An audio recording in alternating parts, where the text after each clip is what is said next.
Hey guys, welcome back to Bada finance. आज के video में हम सीखने वाले हैं कि सिबिल को कैसे एनालाइज किया जाए। मतलब पिछले वीडियो में हमने देखा था कि आईटीआर को कैसे एनालाइज करते हैं, आईटीआर को पढ़ते कैसे। तो आज के वीडियो में हम सीखेंगे कि सिबिल रिपोर्ट या फिर सिबिल रिपोर्ट में एग्जैक्टली कौन कौन सी चीजें होती है वो हमें देखनी पड़ती है, उससे हमें एनालिसिस हमारा क्या निकलता है वो आज हम देखेंगे। तो चलिए बढ़ते हैं हमारे आज के वीडियो की तरफ। तो सिबिल मतलब एग्जैक्टली क्या? तो इसका एक सिंपल सा आंसर है, सिबिल एक रेगुलेटरी है जो हमारे फाइनेंशियल एस्पेक्ट्स को, मतलब हमारा financial aspect in the sense डेब्ट के मामले, डेब्ट मतलब कर्जे के मामले में, लेंडिंग के मामले में या फिर बोरोइंग के मामले में जितना भी ट्रांजैक्शंस होता है उसका सारा रिकॉर्ड रखता है CIBIL. CIBIL is basically an organization. CIBIL ने क्या किया है, किसी भी कस्टमर का क्रेडिट वर्थीनेस एक डिसाइड करने के लिए एक स्कोर कार्ड बनाया है। वो स्कोर कार्ड चालू होता है 300 से लेके एंड होता है 900 तक। तो उसके बीच में जो भी सिबिल के एनालिसिस के हिसाब से स्कोर क्रिएट होता है उसे हम बोलते हैं सिबिल स्कोर। अभी सिबिल स्कोर यूजुअली 650 के ऊपर होगा या फिर 700 के ऊपर होगा तो it can be considered as a good score. तो अभी हम देखते हैं कि सिबिल रिपोर्ट कैसे एनालाइज किया जाता है। किसी भी कस्टमर का जो एक सिबिल स्कोर का कैसे कैलकुलेट हुआ, किस बेसिस पे कैलकुलेट हुआ, उसका एक रिपोर्ट बनता है, उसे हम बोलते हैं सिबिल स्कोर एंड रिपोर्ट। तो चलिए देखते हैं हमारे सिबिल रिपोर्ट की तरफ। तो सिबिल रिपोर्ट में सबसे पहली चीज हमें दिख के आती है हमारा सिबिल स्कोर। तो इस कस्टमर का, लेट्स से अभी जो हम देख रहे हैं, इस कस्टमर का सिबिल स्कोर है 761%। अभी इसमें सिबिल देखने के लिए, फिर सिबिल एनालाइज करने के लिए दो तीन फैक्टर्स हैं, वो आज हम देख लेंगे।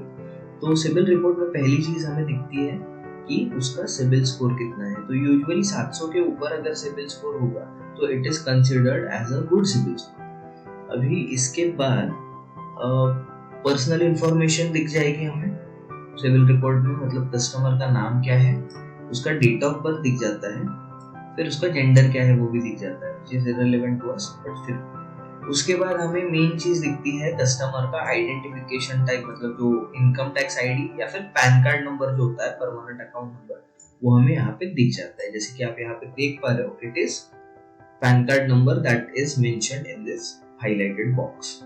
उसके बाद कस्टमर का हमें कॉन्टैक्ट इंफॉर्मेशन मिल जाता है, एड्रेस क्या है, रेसिडेंसी टाइप क्या है वो दिख जाता है, फिर टेलीफोन नंबर, जो फोन नंबर्स होते हैं उसमें सिबिल या फिर किसी भी फाइनेंशियल प्रोडक्ट को लेते वक्त, financial product in the sense कोई भी कर्जा लेते वक्त, कंज्यूमर लोन हो, गोल्ड लोन हो या फिर कुछ भी लोन हो, वो लेते वक्त उसने कौन से नंबर दिए थे वो सारे नंबर यहाँ पे दिख जाते हैं। उसके बाद ईमेल एड्रेस भी दिख जाता है। फिर कस्टमर का एम्प्लॉयमेंट टाइप, सैलरी वैलरी भी बहुत सारे केसेस में दिख जाती है, क्योंकि अगर वो पैन से रिलेटेड है, पैन में तो सैलरी अपडेट होती है। फिर आता है हमारा मेन चीज ऐसी कि हमें सिबिल रिपोर्ट में कस्टमर ने आज तक लिए हुए सारे लोन्स का कच्चा चिट्ठा हमें मिल जाता है। मतलब सिबिल रिपोर्ट में जितने भी कस्टमर ने प्रीवियसली लोन लिए उसका सारा रिकॉर्ड यहाँ पे हमें दिख जाएगा। अभी इस वाले केस में, इस एग्जांपल में, कस्टमर ने एक इंडसइंड बैंक का लोन लिया, तो हमें कौन से बैंक का लोन है वो यहाँ पे दिखता है under the category member name. कौन से बैंक का लोन लिया था वो दिखेगा। फिर अकाउंट टाइप क्या है वो हमें दिख जाता है। अभी इस केस में ऑटो लोन था, तो अगर कमर्शियल होगा तो ऑटो लोन कमर्शियल, या फिर पर्सनल, मतलब पर्सनल हमारी जो गाड़ी हम यूज करते हैं पर्सनल यूज के लिए, उसके लिए अगर होगा तो ऑटो लोन पर्सनल। तो यहाँ पे हमें दिख जाएगा auto loan personal. Auto loan personal कभी दिखेगा जब भी न्यू कार होगा, यूज कार होगा तो यूज कार लोन दिख जाएगा। उसके बाद हमें यहाँ पे सिबिल रिपोर्ट में उस पर्टिकुलर लोन का लोन अकाउंट नंबर भी मिल जाता है, which is very important for us to get SOS, statement of account निकालने के लिए हमें अकाउंट नंबर की बहुत ज्यादा जरूरत होती है। उसके साथ साथ हमें मिल जाएगा कि ओनरशिप स्टेटस क्या है। ओनरशिप स्टेटस मतलब क्या, कभी कभार कस्टमर जो होते हैं वो वो इंडिविजुअल बेसिस पे, मतलब सोल एप्लीकेंट होते हैं, या फिर कुछ कुछ केसेस में किसी को को एप्लीकेंट होता है। तो यहाँ पे ओनरशिप के स्टेटस में को एप्लीकेंट, या फिर किसी को अगर गारंटर रहा होगा तो वहां पे गारंटर भी दिख जाएगा। उसके बाद सिबिल रिपोर्ट में उस पर्टिकुलर लोन का, जो लोन हमें यहाँ पे दिख रहा है, इस केस में इंडसइंड बैंक का ऑटो लोन पर्सनल है, वो हमें दिख रहा है। उसमें हमें एग्जैक्टली कितना अमाउंट सैंक्शन हुआ था, करंट आउटस्टैंडिंग बैलेंस कितना है, फिर कुछ ओवरड्यू था कि नहीं था वो भी हमें दिख जाएगा। कुछ केसेस में आरओआई दिख जाता है, rate of interest, but most of the times ऐसा अज्यूम कर लीजिए कि नहीं दिखेगा। फिर कस्टमर को टेनर क्या मिला था या फिर उसने टेनर क्या लिया था वो भी हमें दिख जाएगा। उसका जो ईएमआई अमाउंट है, ईएमआई अमाउंट भी हमें बहुत सारे केसेस में दिख जाता है। यूजुअली दिखता ही है, इस वाले केस में दिख नहीं रहा है, maybe there is some discrepancy.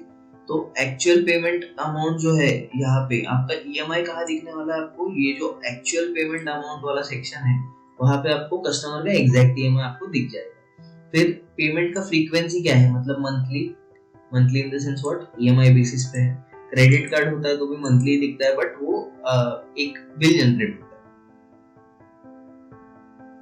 अब आते हैं सबसे मेन पार्ट पे। मेन पार्ट ऐसा कि कस्टमर ने लोन डिसबर्स कभी करवाया था, डिसबर्समेंट डेट। हमें एग्जैक्ट डिसबर्समेंट डेट यहाँ पे मिल जाती है कि एग्जैक्टली ये जो लोन अकाउंट है वो कभी ओपन हुआ था। इस केस में जो इंडसइंड का लोन है वो हुआ था ओपन 8 जून 2021 को ओपन हुआ था। अगर लोन क्लोज है तो यहाँ पे क्लोजर डेट भी मिल जाती है। जब भी सिविल को रिपोर्ट होता है वो क्लोजर डेट भी मिल जाती है। इसमें फिर हमें पता चलता है कि कस्टमर ने लास्ट पेमेंट कभी किया था। अभी लास्ट पेमेंट जो कस्टमर ने किया था वो जुलाई में किया था। एक्चुअली कैसा होता है सिविल में चीजें रिपोर्ट होने के लिए इट टेक्स 45 to 90 डेज, मतलब 1.5 महीने से 3 महीने के बीच का टाइम लगता है। इसीलिए हमें कभी कभार पुराने जो डेट्स है वो भी दिखने मिल सकते हैं। उसके बाद हमें यहाँ पता चल जाता है कि कोलैटरल क्या है, टाइप ऑफ मतलब प्रॉपर्टी है, सिक्योरिटीज है, क्या है, वो सारी चीजें दिख जाती है। अगर कस्टमर ने किसी भी तरीके का राइट ऑफ किया होगा या फिर सेटलमेंट किया होगा तो सेटलमेंट अमाउंट भी हमें यहाँ पे under the category of settlement amount मिल जाएगा।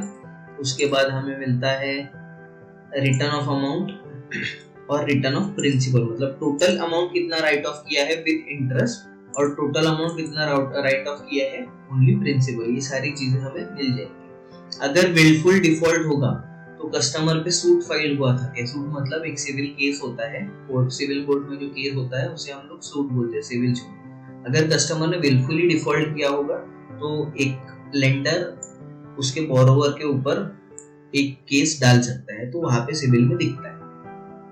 फिर पहला पेमेंट कभी चालू हुआ था वो भी हमें दिख रहा है, और लास्ट पेमेंट कभी होने वाला है या फिर कभी हुआ था, जो आखिरी पेमेंट हुआ था वो कभी हुआ था। चलिए अभी हमारे सिविल रिपोर्ट की सबसे इम्पोर्टेंट पार्ट पे जाते हैं। सबसे इम्पोर्टेंट पार्ट ये है कि एनालिसिस वाला। अभी हमें पिछले सिविल रिपोर्ट में, किसी भी सिविल रिपोर्ट में एक अकाउंट के इंफॉर्मेशन के अंदर हमें कुछ 36 महीनों तक, मतलब 36 मंथ्स तक हमें ईएमआई पेमेंट कैसा हुआ था उसका नेचर पता चल जाता है। वो कैसे, जैसे कि आप यहाँ पे देख पा रहे हो जुलाई 23 से पीछे 36 महीने अप्रोक्सीमेटली यहाँ पे दिखाए गए हैं। मतलब जुलाई 23 से लेके अगस्त 21 तक का ईएमआई पेमेंट जो हुआ था उसका नेचर बताया गया। इसमें आप देख पा रहे हो कि यहाँ पे 0 मेंशन्ड है, करेक्ट। इसमें जो 0 मेंशन्ड है इसका मतलब क्या है कि कस्टमर का कोई भी डिफॉल्ट नहीं हुआ है।